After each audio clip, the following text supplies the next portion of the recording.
Today, the 9th of August, 2026, a Bitcoin fork that threatened to split the network ended almost before it began. The BIP-110 chain mined just 2 blocks and then completely stopped. Right now it sits 18 blocks behind the main chain, abandoned by miners and users alike. This was not a technical glitch. It was a decisive rejection by the economic majority of Bitcoin. The numbers tell the story. Miner support never rose above 3%. At block height 961,632, the fork activated, but the market refused to assign any value to the new coins. Within hours, the BIP-110 branch had ground to a halt, a ghost chain with no future. The question is not just what happened, but why this fork was doomed from the first block, and what it reveals about power in Bitcoin. BIP-110 was a contentious soft fork proposal that aimed to push certain data transactions off the Bitcoin blockchain. Its supporters argued that economic nodes, not miners, should define Bitcoin's rules and that they could reject blocks that refused to signal support. Critics saw it as a censorship tool, deciding which fee-paying transactions deserve access. The fork's design used a 55% threshold, a figure intended to bait a near-equal split and force a civil war over who represents the real Bitcoin. But the real-world outcome was far more lopsided. On activation day, only a tiny fraction of the hash rate followed BIP-110 nodes. When the first non-signaling block arrived, those nodes split off, creating a minority chain that almost no miner wanted to build on. A fork survives only if someone values the new coin.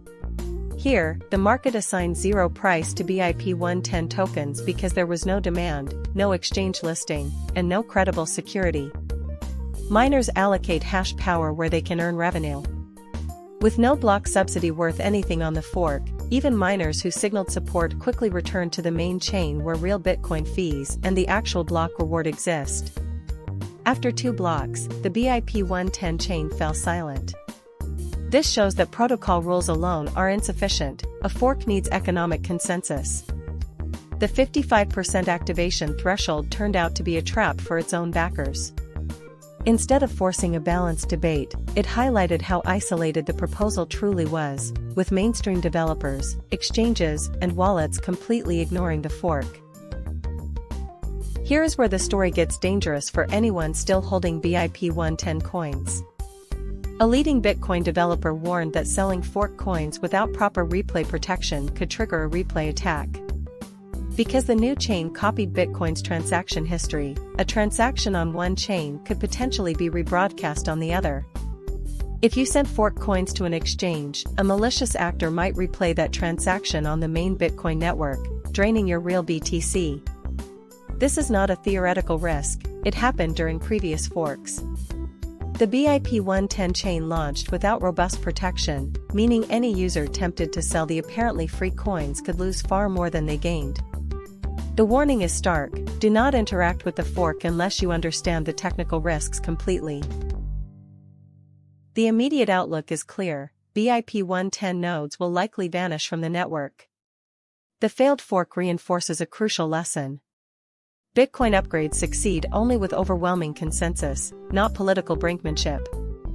The main chain continued producing blocks normally during the split, adding to its unbroken record. For holders, the takeaway is to remain cautious around forks that promise free coins, because those coins can be worthless or even dangerous.